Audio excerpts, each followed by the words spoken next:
What is Forex? What is Forex? Quite simply, it's the global financial market that allows one to trade currencies. If you think one currency will be stronger versus the other, and you end up correct, then you can make a profit. Once upon a time, before a global pandemic happened, people could actually get on airplanes and travel internationally. If you've ever traveled to another country, you usually had to find a currency exchange booth at the airport, and then exchange the money you have in your wallet into the currency of the country you are visiting. You go up to the counter and notice a screen displaying different exchange rates for different currencies. An exchange rate is the relative price of two currencies from two different countries. You find Japanese yen and think to yourself, wow, my $1 is worth 100 yen. And I have $10. I'm going to be rich. When you do this, you've essentially participated in the Forex market. You've exchanged one currency for another. Or in Forex trading terms, assuming you're an American visiting Japan, you've sold dollars and bought yen. Before you fly back home, you stop by the currency exchange booth to exchange the yen that you miraculously have remaining. Tokyo is expensive, and notice the exchange rates have changed. It's these changes in the exchange rates that allow you to make money in the foreign exchange market. What is Forex? The foreign exchange market, which is usually known as Forex or FX, is the largest financial market in the world. The FX market is a global, decentralized market where the world's currencies change hands. Exchange rates change by the second, so the market is constantly in flux. Only a tiny percentage of currency transactions happen in the real economy, involving international trade and tourism, like the airport example above. Instead, most of the currency transactions that occur in the global foreign exchange market are bought and sold for speculative reasons.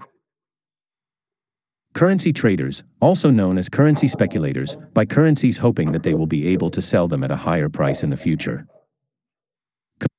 Compared to the measly $200 billion per day volume of the New York Stock Exchange, NYSE, the foreign exchange market looks absolutely ginormous with its $6.6 trillion a day trade volume.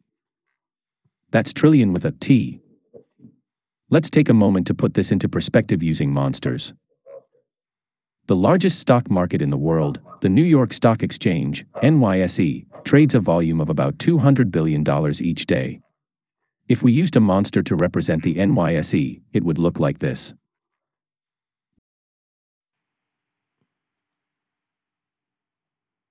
Looks intimidating. Looks like it works out. Some may even find it sexy. You hear about the NYSE in the news every day, on CNBC, on Bloomberg, on BBC, heck, you even probably hear about it at your local gym. The NYSE is up today, blah, blah. When people talk about the market, they usually mean the stock market. So the NYSE sounds big, it's loud, and likes to make a lot of noise. But if you actually compare it to the Forex market, it would look like this. Oh, the NYSE looks so puny compared to the Forex market. It doesn't stand a chance. Makes you wonder if the S in NYSE stands for stock or for scrawny. The cryptocurrency market is even punier. Check out the graph of the average daily trading volume for the Forex market, New York Stock Exchange, Tokyo Stock Exchange, and London Stock Exchange. The currency market is over 200 times bigger. It is huge.